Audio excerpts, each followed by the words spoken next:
사랑합니다, 행복님. 오늘도 찾아주셔서 감사합니다. 살다 보면 정말 이상한 경험을 할 때가 있습니다.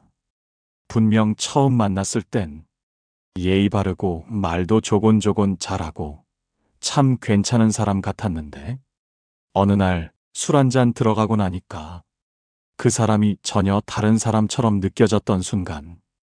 혹시 여러분도 있으셨죠? 처음엔 술 때문에 잠깐 그랬겠지 싶지만 한두 번이 아니라 매번 술만 들어가면 이상해지는 사람. 그때부터 머릿속에 조금씩 의심이 들기 시작하죠. 이 사람이 원래 이런 사람이었나? 사람은요, 술에 취해서 실수하는 게 아니라 술로 인해 본심이 드러나는 경우가 더 많습니다. 말로는 아무리 좋은 소리 해도 그 사람의 진짜 성격은 술 한 잔이면 그대로 드러나게 돼 있어요. 오늘은 여러분과 함께 술에 취했을 때 드러나는 본성에 대해 아주 솔직하게 하나하나 풀어보려 합니다. 혹시 지금 떠오르는 사람이 있으신가요? 그렇다면 오늘 이야기를 꼭 끝까지 들어보세요. 그 사람, 다시는 예전처럼 안 보이실지도 모릅니다. 오늘 주제가 마음에 드신다면 구독과 좋아요 눌러주세요. 여러분의 마음을 안아주는 좋은 컨텐츠로 보답하겠습니다. 첫 번째, 내 안에 전사가 깨어났다. 성민 씨는 평소엔 유한 편이었습니다. 동네에서도 말 잘하고 누가 뭐라고 해도 잘 받아주는 스타일. 딱 적당히 예의 있고 눈치도 있는 사람이었습니다. 그래서 동창들 모임에서도 성민이는 진짜 편해, 술버릇도 없고 이런 말을 자주 듣던 사람이었죠. 그날도 그랬습니다. 중년 남자들끼리 모여 오랜만에 웃고 얘기 나누며 삼겹살에 소주 몇 잔 돌던 자리. 근데 성민 씨가 세 번째 잔을 비우고 나서부터 눈빛이 달라졌습니다.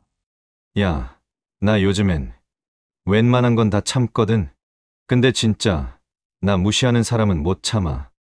그 말이 끝나기 무섭게 갑자기 고개를 돌리더니 옆 테이블을 노려봤습니다. 그 옆 테이블엔 회사원들로 보이는 30대 남성 셋이 앉아 있었고 그중 한 명이 고기를 가지러 오다 성민 씨 쪽 의자에 스치듯 지나간 순간이 있었습니다. 그걸 성민 씨는 못 넘겼습니다. 야! 너 방금 일부러 친 거냐? 모두가 놀랐습니다. 그 남자는 연신 죄송하다며 고개 숙였고 아, 정말 죄송합니다. 일부러 그런 거 전혀 아니고요. 말도 제대로 못 잇고 있었죠. 근데 성민 씨는 멈추지 않았습니다. 야! 사람을 쳤으면 미안합니다. 하고 가야지. 지금 뭐 웃고 있네? 지금 웃었지? 야! 너 나 무시하는 거 맞네. 그 순간 함께 있던 친구들이 잔을 잡고 팔을 붙잡으며 말렸습니다. 야, 성민아 됐어. 사람 실수잖아. 야, 진정해. 별일 아니야. 근데 그럴수록 성민 씨는 더 흥분했습니다. 아니, 나는 말이야. 지금까지 참을 거 다 참고 살았어. 근데 이딴 식으로 대하면 나도 진짜 가만 안 있어. 내가 호구로 보이냐? 그 자리에 있던 모두가 술이 만든 전사 한 명 때문에 얼굴이 화끈거렸고 괜히 다른 사람들까지 죄송하다고 고개를 숙이게 됐습니다. 그날 이후 그 모임은 이상하게 다시 열리지 않았습니다. 누구도 성민 씨 욕을 하진 않았지만 모두가 비슷한 마음이었습니다. 그 사람, 술 들어가면 무서워져. 왜 이런 일이 생기는 걸까요? 술은 단순히 기분만 올리는 게 아닙니다. 자제력, 판단력, 그리고 이성적인 반응을 조절하는 뇌 부위를 마비시킵니다. 특히 감정이 눌려있던 사람일수록 술이 들어가면 그 감정이 용기처럼 튀어나오게 됩니다. 하지만 그건 진짜 용기가 아닙니다. 폭발입니다. 미국 예일대 정신의학과에서는 술에 의한 공격성 증가 실험을 했습니다.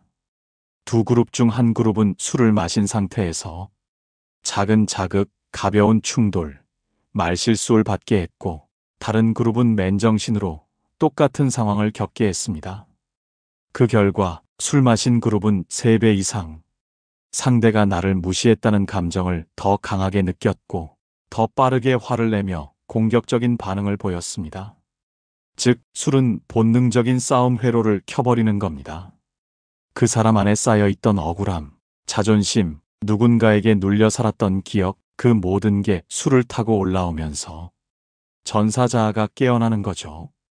그리고 그걸 겪는 건 자기 자신이 아니라 그 자리에 함께 있는 사람들입니다.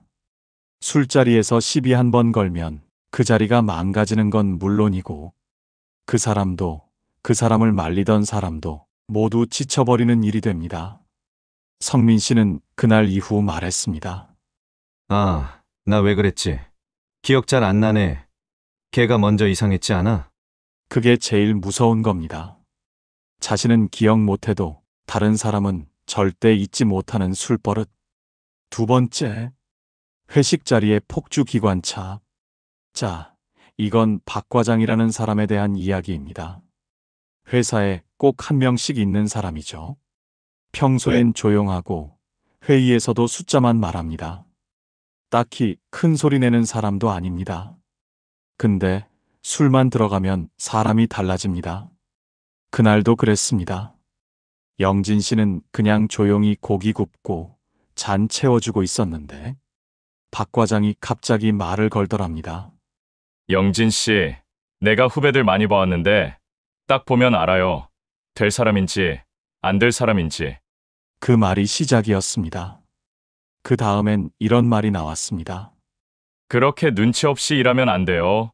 그런 학벌로는 위로 못 올라갑니다. 회사에서 자네 같은 스타일 오래 못 가. 누가 보면 걱정해주는 척 들릴 수도 있습니다. 근데 말끝마다 칼이 들어 있었습니다. 술이 들어가자 본심도 따라 나온 거죠. 다들 젓가락을 멈췄습니다. 누구 하나 맞받아치지 않았습니다. 영진 씨는 아무 말도 안 하고 조용히 잔만 내려놨습니다. 그 자리, 그 분위기. 그날 이후 영진 씨는 회식 자리에 나오지 않았습니다. 여러분, 혹시 이런 분 보신 적 있으신가요? 술만 마시면 훈계하려 드는 사람. 혼자 말하고, 혼자 웃고, 혼자 이긴 듯이 끝내는 사람. 정말 이상한 건 그분은 그걸 배려라고 믿고 있다는 겁니다. 왜 그럴까요? 정신분석학에서는 이런 사람들을 불안한 자존감형이라고 부릅니다. 겉으로는 자신감 있어 보이지만 속으로는 늘 불안하고 그래서 누군가보다 위에 있다는 걸 느껴야 마음이 편해집니다. 그걸 술이 꺼내주는 겁니다.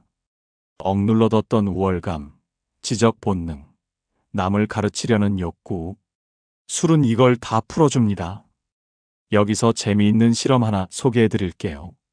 미국 텍사스 대학교에서 한 실험입니다. 참가자들에게 술을 마시게 한 뒤 자기 자신에 대해 어떤 평가를 내리는지 조사했어요. 그 결과 술을 마신 사람 대부분이 내가 더 똑똑하다, 내가 더 영향력 있다고 착각하는 경향이 있었답니다. 심지어 술 마시기 전보다 훨씬 더요. 이 실험의 결론은 아주 단순합니다. 술은 겸손을 없애고 착각을 키운다. 그러니까 박 과장 같은 분은 술 마시고 본심을 말한 게 아니라 술 덕분에 숨기고 있던 욕망이 입 밖으로 나온 것입니다. 정말 나를 걱정하는 선배라면 술자리에서 사람들 앞에 두고 그런 말을 하지 않습니다. 둘만 있을 때 조용히 말해줍니다. 상처 주지 않게, 깎아내리지 않게. 지혜로운 사람은 질문을 하고 어리석은 사람은 가르치려 든다. 진짜 괜찮은 사람은 말을 많이 하지 않습니다. 자기가 얼마나 잘났는지 굳이 드러내지 않습니다. 여러분, 술 마시고 훈계하려 드는 사람. 그 말의 끝엔 절대 진심이 없습니다. 자기 과시, 자기 방어, 자기 위안만 있을 뿐입니다. 그날 회식에서 사람들이 기억한 건 고기 맛도 회식 분위기도 아니었습니다. 딱 하나, 박 과장의 그 말투, 그리고 모두가 동시에 피했던 그 눈빛이었습니다. 세 번째, 술잔에 묻은 추잡한 본심. 이번에는 진희 씨 이야기입니다. 직장 선배들과의 회식 자리는 익숙했습니다. 업무 이야기만 할 땐 어렵던 사람도 고기 앞에선 농담도 하고 서로 조금은 가까워지는 자리였죠. 그날도 분위기는 나쁘지 않았습니다. 하지만 문제는 항상 그 사람이었습니다. 정 부장. 50대 중반. 부서에서는 사람 좋아 보인다는 평도 있었고 일도 깔끔하게 처리해서 윗선의 신뢰도 받는 편이었습니다. 그런데 술이 한 잔, 두 잔 넘어가면 사람이 조금씩 달라졌습니다. 처음엔 말이 많아지고 그 다음엔 농담이 거칠어졌습니다. 진희 씨, 남자친구 있어요? 요즘은 연애도 프레젠테이션처럼 논리적으로 하나 봐. 그 말을 들은 진희 씨가 웃으며 대답을 피하려 하자 정 부장은 잔을 들고 더 다가왔습니다. 아니, 내가 볼 땐 진희 씨 같은 스타일은 은근히 남자들 줄 섰을걸요? 딱 봐도 끌리게 생겼잖아. 아, 진짜. 내가 아직 40대였으면 진희 씨한테 대시했을 텐데. 뭐 지금은 눈으로만 즐겨야죠. 하. 순간 테이블 분위기가 얼어붙었습니다. 주변 사람들이 눈치를 보며 다른 얘기로 돌리려 했지만 정 부장은 멈추지 않았습니다. 아니, 난 그냥 솔직한 거예요. 요즘은 솔직한 게 매력이잖아. 그 순간 진희 씨는 잔을 내려놓고 천천히 자리에서 일어났습니다. 말도 없이 화장실로 향했죠. 돌아오지 않았습니다. 다음 날 아무 일 없던 듯 인사를 건넨 정 부장. 그리고 그 뒤로 진희 씨는 더 이상 회식 자리에 나오지 않았습니다. 여러분, 술 마시면 꼭 저런 사람 있습니다. 괜히 농담처럼 말을 던지지만 그 말에는 불편함이 묻어 있고 그 불편함을 눈치채지 못하거나 알면서도 즐기는 사람. 심리학에서는 이런 행동을 억제 해제라고 부릅니다. 술을 마시면 사람의 자제력이 약해지고 평소에 하면 안 된다고 눌러놨던 욕구가 툭 하고 튀어나오는 겁니다. 그 욕구가 식욕인 사람은 많이 먹고 감정인 사람은 울고 그리고 성적인 욕망을 감추고 있던 사람은 그 말과 행동에서 티가 납니다. 더 무서운 건 이런 사람들은 자기가 문제라는 걸 잘 모른다는 겁니다. 그냥 웃자고 한 얘기야. 내가 언제 불쾌하게 했어? 술 마셔서 기억이 안 나. 늘 이런 말로 넘어갑니다. 하지만 이건 기억의 문제가 아닙니다. 본성의 문제입니다. 미국 코넬 대학교에서 진행된 연구에서는 술을 마신 후 성적인 대화나 접근이 증가하는 사람일수록 평소에도 억제된 성적 충동이 높았다는 결과가 나왔습니다. 그 사람은 평소에도 그 생각을 하고 있었던 겁니다. 술은 단지 그걸 꺼내는 면죄부 역할을 했을 뿐입니다. 그런데 진짜 조심해야 할 건 따로 있습니다. 이런 사람은 자기보다 약한 사람을 향해서만 그런 행동을 한다는 겁니다. 나보다 지위가 낮은 사람, 내가 봐도 대꾸 못할 사람, 그런 사람을 향해 말을 던집니다. 왜냐고요? 그래야 안전하니까요. 정 부장은 부장님 앞에선 절대 그런 말 안 합니다. 팀장님, 상무님 앞에선 절대 말수가 많아지지 않습니다. 그런데 대리 사원, 신입 사원에겐 자기가 우위에 있다는 걸 믿고 입을 놓아버립니다. 이건 실수도 아니고 실언도 아닙니다. 습관이고 본성입니다. 겉으론 사람 좋아 보이고 일 잘한다고 칭찬도 듣는 사람. 그런 사람이 술자리에서 말끝마다 여자 후배를 평가하고 농담을 던지고 기분 나쁜 웃음을 흘린다면 그건 그 사람의 진짜 모습입니다. 이런 사람은 한두 번 농담하고 끝나지 않습니다. 계속합니다. 그리고 그 자리에 있는 모두를 불편하게 만들고 결국엔 누구도 그 사람 옆에 앉지 않게 됩니다. 여러분, 술이 만든 실수는 고칠 수 있지만 술에 나오는 본성은 바뀌지 않습니다. 술 마셨다고 해서 그런 말이 나왔다면 그건 마시지 않았을 땐 참았던 마음이 나온 것일 뿐입니다. 그날 회식에서 진희 씨는 아무 말도 하지 않았습니다. 하지만 모든 사람은 알고 있었습니다. 그 자리가, 그 말이 그리고 그 사람의 본성이 이미 다 드러났다는 걸요. 네 번째, 불편한 진실. 그날도 회식 자리는 조용히 웃으며 시작됐습니다. 별 얘기 없이 음식 얘기, 팀 얘기, 그리고 최근 일 많은 부서 욕 조금. 딱 그 정도였습니다. 잔이 한두 번 돌고 소맥이 섞이기 시작하자 사람들 말수도 살짝 풀렸고 분위기도 올라갔죠. 그런데 그 순간 기훈 씨가 잔을 들고 말했습니다. 근데 이건 진짜 우리끼리니까 말하는 건데요. 지혜 씨, 사실 이혼했대요. 순간 사람들의 젓가락이 멈췄습니다. 누구도 반응하지 않았고 기훈 씨는 그 침묵이 신호인 줄도 모르고 말을 이었습니다. 아니, 뭐, 요즘 흔한 일이긴 하잖아요. 근데 그거 회사에선 비밀로 해달랬다더라고요. 근데 내가 어디서 들었게? 우리 부장님한테 직접 들었어요. 부장님이 회의 끝나고 나한테 따로 얘기했어요. 지혜 씨 요즘 좀 예민하다고. 그게 이혼 때문일 수도 있다면서. 듣는 사람들은 아무 말도 하지 않았습니다. 누군가는 눈을 내리깔고 누군가는 조용히 휴대폰 화면을 들여다보았습니다. 하지만 기훈 씨는 그 침묵을 관심이라 착각했습니다. 나는 솔직히 지혜 씨 이해해요. 이혼했다고 해서 이상하게 볼 일도 아니고. 근데 좀 신기하지 않아요? 그렇게 티도 안 났는데. 누군가 조심스럽게 웃으며 말을 돌리려 했지만 이미 자리는 묘하게 어색해져 있었습니다. 그 자리에 지혜 씨는 없었습니다. 그런데 그 자리에 없어서 다행이라는 생각이 들 만큼 그 사람의 사적인 이야기가 다른 사람의 입을 통해 술안주처럼 흘러나오고 있었습니다. 여러분, 술만 들어가면 남의 비밀을 툭툭 꺼내는 사람 한 번쯤 보신 적 있으실 겁니다. 겉으로는 우리끼리니까 아무한테도 말하지 마 하면서 그 말로 자신을 보호하는 듯 말하지만 사실은 다 알고 있는 이야기의 시작점이 자기라는 걸 전혀 인식하지 못합니다. 왜 이런 사람들이 있을까요?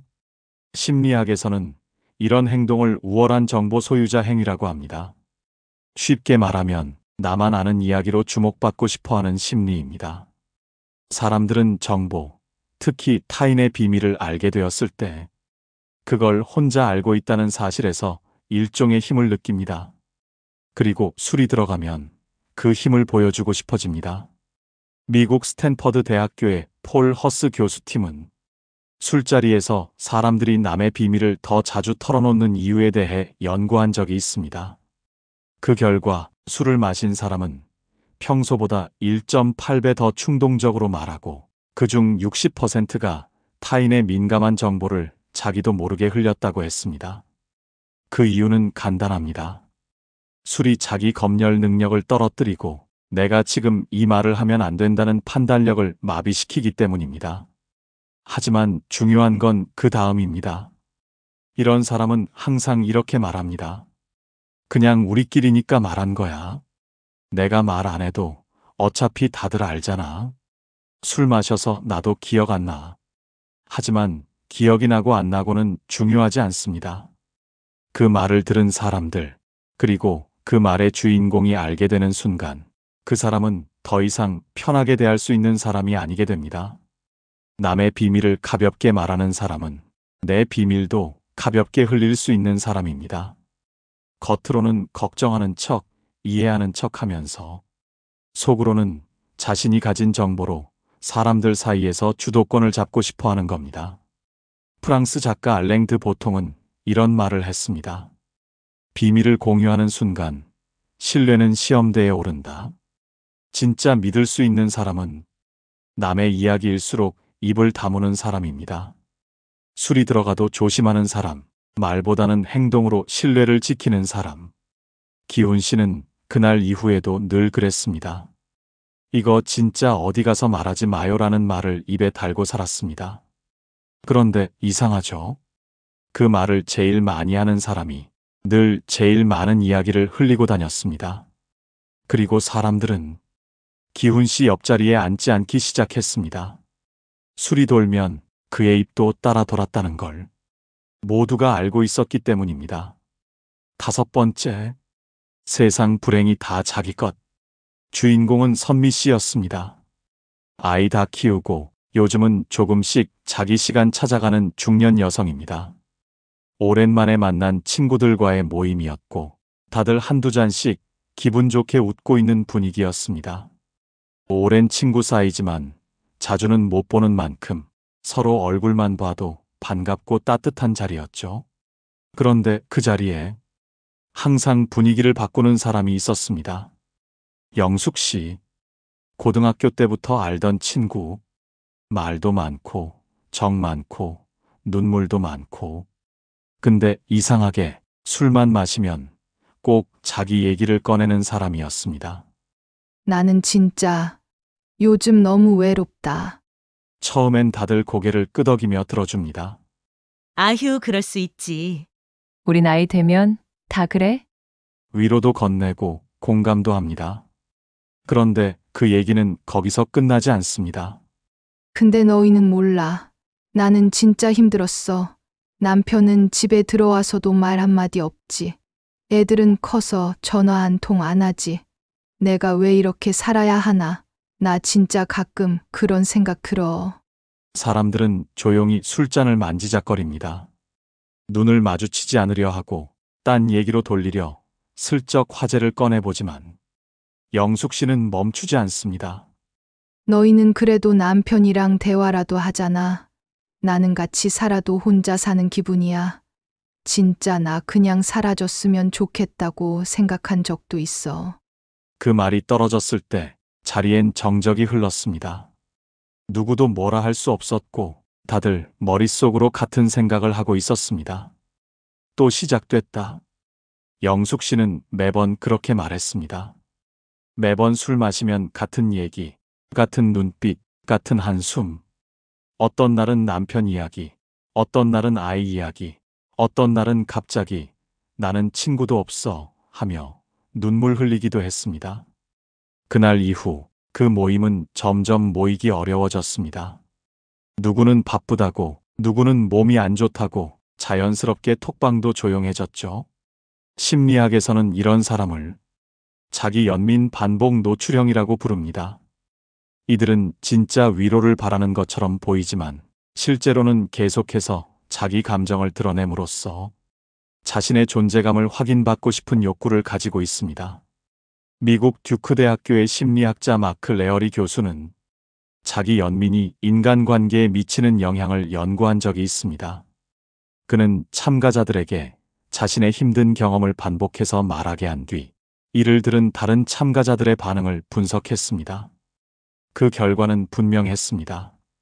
처음엔 모두가 공감했지만 반복될수록 듣는 사람들은 피로감을 느꼈고 정서적 거리감을 두기 시작했습니다. 그리고 마침내 그 관계를 줄이고 싶다 혹은 끊고 싶다는 응답이 많아졌습니다. 즉, 자기 연민은 처음엔 마음을 연결하지만 지나치게 반복되면 관계를 무너뜨리는 원인이 되기도 한다는 것입니다. 이 실험이 알려주는 건 단순합니다. 감정을 나누는 것도 적당해야 관계가 유지된다는 것. 그 무게를 상대에게 계속 지우게 되면 어느 순간 상대는 그 감정을 버거워합니다. 그리고 이 말을 남긴 사람이 있습니다. 독일 철학자 프리드리히 니체는 이렇게 말했습니다. 자기 연민에 빠진 사람은 결국 자신을 괴물로 만든다. 세상이 나를 괴롭혔다고 말하던 사람이 결국엔 자기 감정에 사로잡혀 주변 사람들까지 지치게 만들고 자신마저 외롭게 만드는 상황을 정확히 꿰뚫은 말입니다. 처음엔 안타깝고 들어주고 싶습니다. 하지만 계속 반복되면 듣는 사람도 지칩니다. 그리고 조심하게 됩니다. 내가 뭘 말해도 또 상처받는다고 할까봐. 괜히 내가 기분 좋게 얘기하면 미안해질까봐. 그러다 어느 순간 사람들은 그런 사람을 피해갑니다. 위로가 아니라 불편함이 되기 때문입니다. 그 사람은 외롭다고 말하지만 사실은 다른 사람들을 밀어내고 있는지도 모릅니다. 그렇다면 술자리에서 드러나는 모습이 모두 부정적인 것만은 아닙니다. 오히려 술을 마셔도 흐트러지지 않는 사람 또는 술을 통해 더 따뜻해지는 사람도 있습니다. 이런 사람을 보면, 아, 저 사람은 참 괜찮다는 생각이 절로 들죠. 지금부터는 술자리에서 드러나는 진짜 좋은 사람의 모습을 몇 가지 소개해 드리겠습니다. 혹시 여러분 주변에도 이런 분 계신가요? 첫 번째, 술을 정도껏 마시는 사람. 어느 모임에나 꼭 한 명쯤 있습니다. 잔을 들 땐 누구보다 밝게 웃고 자리의 분위기에도 어울리지만 딱 그만큼만 마시는 사람. 누가 더 마시자고 해도 전 여기까지만 마실게요 하고 잔을 내려놓는 사람. 근데 이상하게 그 사람 곁에선 술이 편안하게 느껴집니다. 왜일까요? 그 사람은 술에 끌려가지 않고 술을 자기 손으로 다루는 사람이기 때문입니다. 어떤 사람은 술에 기분이 끌려갑니다. 어떤 사람은 사람에, 또 어떤 사람은 분위기에 휘둘리며 원래의 자신을 놓아버리죠. 그런데 진짜 괜찮은 사람은 그 모든 것 속에서도 자기 중심을 지키는 사람입니다. 그런 사람 옆에 있으면 내가 들뜨더라도 자연스럽게 톤을 낮추게 됩니다. 이건 단순한 절제가 아니라 자기 자신을 관리할 줄 아는 인격에서 나오는 힘입니다. 심리학에서는 정확히 이렇게 정의합니다. 자기 조절력이 높은 사람. 콜로라도 대학교의 심리학자 로이 바우마이스터 교수는 술이 사람에게 미치는 영향과 자기 통제력의 관계를 연구했습니다. 참가자들에게 술을 마시게 한 뒤 한 그룹에게는 술에 취해도 감정과 행동을 조절하라고 사전 인지를 주고 다른 그룹은 전혀 그런 의식 없이 마시게 했습니다. 그 결과는 놀라웠습니다. 자기 조절을 의식한 그룹은 술이 들어가도 감정 폭발, 무례한 말, 신체적 충돌이 거의 없었습니다. 반면 의식 없이 술을 마신 그룹은 작은 자극에도 훨씬 빠르게 화를 내고 실수, 다툼, 충동적 행동이 3배 이상 많았습니다. 이 연구의 결론은 단순합니다. 술자리에 들어가기 전 내가 나를 어떻게 다룰지 스스로 의식하느냐가 그 사람의 인격을 결정한다. 생각해보면 그런 사람들 있죠. 더 마셔요 하는 분위기에서도 잔을 들고 살짝 웃으며 말합니다. 전 괜찮아요. 여기까지만 마실게요. 기분 나쁘게 말하지 않지만 분위기 깰까봐 조용히 잔을 뒤로 놓는 사람. 그 사람은요, 자기 잔을 다스릴 줄 아는 사람입니다. 그리고 그런 사람은 대개 자기 삶도 다스릴 줄 아는 사람입니다. 즉, 감정과 충동을 스스로 통제할 수 있는 능력은 삶의 거의 모든 영역에 영향을 줍니다. 하버드 대학교 75년 장기 연구에서도 가장 안정적인 인간관계를 유지하고 건강한 노년을 맞이한 사람들의 공통점은 감정을 잘 다스리는 능력이었습니다. 그리고 그 능력은 술자리에서도 그대로 드러납니다. 철학자 미셸 드 몽테뉴는 이런 말을 남겼습니다. 진짜 강한 사람은 감정을 없애는 사람이 아니라 감정을 다룰 줄 아는 사람이다. 술에 감정이 휘둘리지 않고 기분이 좋아져도 입 밖으로 칼을 꺼내지 않는 사람. 마시되 흐트러지지 않고 웃되 선을 넘지 않는 사람. 그 사람이 바로 술자리를 품위 있게 만드는 사람입니다. 술은 그 사람의 본심을 보여주는 도구입니다.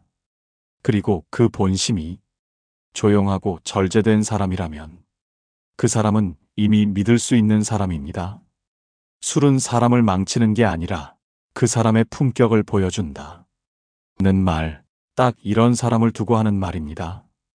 두 번째, 술을 억지로 권하지 않는 사람. 술자리에서 자주 벌어지는 장면입니다. 처음엔 분위기 좋죠. 잔 돌고, 고기 굽고, 한두 잔에 얼굴도 발그레해지고, 그렇게 자연스럽게 흘러가던 자리. 근데 갑자기 누군가 술잔을 들이밀며 말합니다. 왜 이렇게 술을 안 마셔? 오늘은 기분 좀 내보자고. 자, 마셔. 안 마시면 나 진짜 삐진다? 아니, 분위기 안 맞출 거야? 말은 농담처럼 들립니다. 목소리는 웃고 있지만 그 말 속엔 은근한 압박이 들어 있습니다. 거절하려던 손이 멈칫하고 잔을 든 눈빛이 흔들립니다. 여기서 안 마시면 이상한 사람 되겠지? 괜히 분위기 망친다고 할까봐. 그렇게 딱히 마시고 싶지도 않았던 잔이 입술에 닿게 됩니다. 이상하죠? 술은 내가 마시고 싶을 때 마셔야 하는 건데 어느 순간 그 자리는 내가 마시고 싶어서가 아니라 안 마시면 이상해지는 분위기가 돼버립니다. 술이 무서운 게 아닙니다. 술을 권하는 방식이 무섭고 그 분위기에 사람의 경계가 깨지는 게 더 무서운 겁니다. 그런데 말이죠. 그 술을 굳이 권하지 않았던 사람은 기억에 남습니다. 괜찮아요. 안 드셔도 돼요. 이 한마디가 그 자리를 편하게 만들고 그 사람을 신뢰하게 만들죠. 미국 미네소타 대학교의 사회심리학 연구에 따르면 술자리에서 억지로 권유받은 경험이 있는 사람은 그 자리에 대해 불쾌함과 불안정성을 훨씬 오래 기억한다고 합니다. 반대로 선택권이 존중되었던 술자리는 호감도 만족도 다시 만나고 싶은 마음까지 모든 항목에서 압도적으로 높았다는 결과가 나왔습니다. 왜일까요? 그 사람은 단순히 술을 권하지 않은 게 아니라 나의 경계를 지켜준 사람이었기 때문입니다. 누군가는 그저 분위기를 띄우려는 마음으로 권했을 수도 있지만 그건 상대방의 입장에서는 작은 침범으로 느껴지기도 합니다. 진짜 괜찮은 사람은 그걸 압니다. 내 방식이 정답이 아니라는 걸, 내 페이스를 남에게 강요하지 않는다는 걸. 정신의학자 카렌 호니는 이런 관계의 균열을 미묘한 폭력이라 표현했습니다. 사람을 바꾸려 드는 순간 그건 이미 사랑이 아니라 통제다. 술을 권하는 것도 마찬가지입니다. 내가 좋다고 남도 좋아야 한다는 착각. 그 안엔 작은 폭력과 큰 오해가 숨어 있죠. 반대로 잔이 비었든 말든 드시고 싶을 때 드세요 하고 자연스럽게 웃어주는 사람. 잔을 비우지 않아도 괜찮아요. 같이 앉아 있는 것만으로도 즐거워요. 이렇게 말해주는 사람. 그 사람은 술을 나누는 게 아니라 존중을 나누는 사람입니다. 고대 철학자 에픽테토스는 남의 잔을 채우기 전에 그 사람의 마음을 먼저 들여다보라고 했습니다. 진짜 멋진 술자리는 술잔으로 마음을 채우는 게 아니라 그 사람이 편하게 머물 수 있게 해주는 시간입니다. 그걸 아는 사람은 절대 강요하지 않습니다. 분위기를 띄우는 게 아니라 사람을 지키려는 사람이니까요. 술은 관계를 보여주는 거울입니다. 그리고 억지로 마시게 하느냐, 마시지 않아도 존중하느냐는 그 사람의 인간관계 방식을 그대로 보여줍니다. 술을 안 마셔도 웃게 만드는 사람, 술을 마셔도 불편하지 않게 해주는 사람. 그런 사람이 진짜 괜찮은 사람입니다. 세 번째, 조용히 들어주는 사람. 술자리는 대체로 시끄럽습니다. 잔 부딪히는 소리, 접시 부딪히는 소리, 서로 목소리 높여 웃고 떠드는 분위기. 다들 자기 얘기를 하느라 바쁩니다. 그런데 그 와중에 유독 말수가 적고 대신 귀는 열려 있는 사람이 있습니다. 크게 웃지도 않지만 누군가 말할 때마다 고개를 끄덕여주고 감탄은 짧지만 진심으로 건네고 말이 끊길까봐 눈을 맞춰주는 사람. 바로 그 사람이 그 자리를 가장 편안하게 만들어주는 사람입니다. 술자리에선 보통 자기 자랑, 남 얘기, 회사 뒷담화가 오갑니다. 자기도 모르게 목소리가 커지고 자신이 주인공이 되어야 분위기가 산다고 믿는 사람들도 있죠. 그런데 이상하게 그 사람 앞에서는 굳이 과장하지 않아도 되고 억지로 웃기지 않아도 자연스럽게 얘기하게 됩니다. 왜일까요? 스탠퍼드 대학교의 심리학 연구에 따르면 대화에서 가장 강한 인상을 남기는 사람은 말을 가장 많이 한 사람이 아니라 가장 잘 들어준 사람이라고 합니다. 실험에 참여한 사람들은 1시간의 대화 후 자신이 가장 신뢰하고 호감 가는 인물로 말수는 적지만 고개를 끄덕이며 들어주던 사람을 꼽았습니다. 심지어 그 사람의 이름을 기억하지 못하더라도 그 사람이랑 얘기할 때 편했다는 인상을 남겼다고 하죠. 왜 그런 걸까요? 사람은 누구나 자신의 이야기를 부정당하지 않고 조용히 들어주는 사람 앞에서 방어심을 내려놓게 됩니다. 특히 술자리처럼 감정이 조금 풀려 있는 자리에서는 그 감정의 밸런스를 조용히 잡아주는 사람이 더 돋보입니다. 철학자 칼 라너는 이런 말을 남겼습니다. 사람을 사랑한다는 것은 그의 말에 온전히 귀 기울이는 것이다. 진짜 멋진 사람은 그 자리를 휘어잡는 사람이 아니라 그 자리를 지켜주는 사람입니다. 자기 얘기를 하지 않아도 타인의 이야기를 존중과 여백으로 채워주는 사람.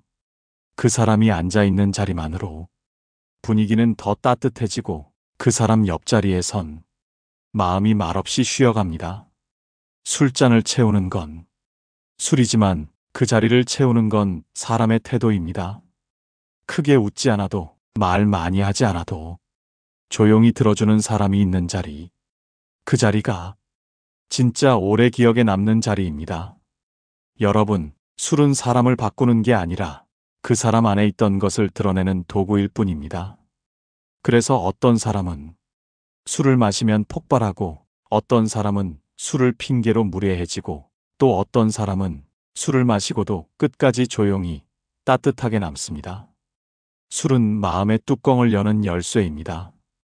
그 안에 무엇이 담겨 있는지는 그 사람이 평소 어떤 마음으로 살아왔는지를 보여줍니다. 여러분은 어떤 사람이 되고 싶으신가요? 누군가에게 술 마시면 더 편한 사람, 술 마셔도 믿을 수 있는 사람. 그렇게 기억된다면 그건 이미 아주 괜찮은 인생을 살고 계신 거라고 저는 생각합니다. 철학자 플라톤은 이렇게 말했습니다.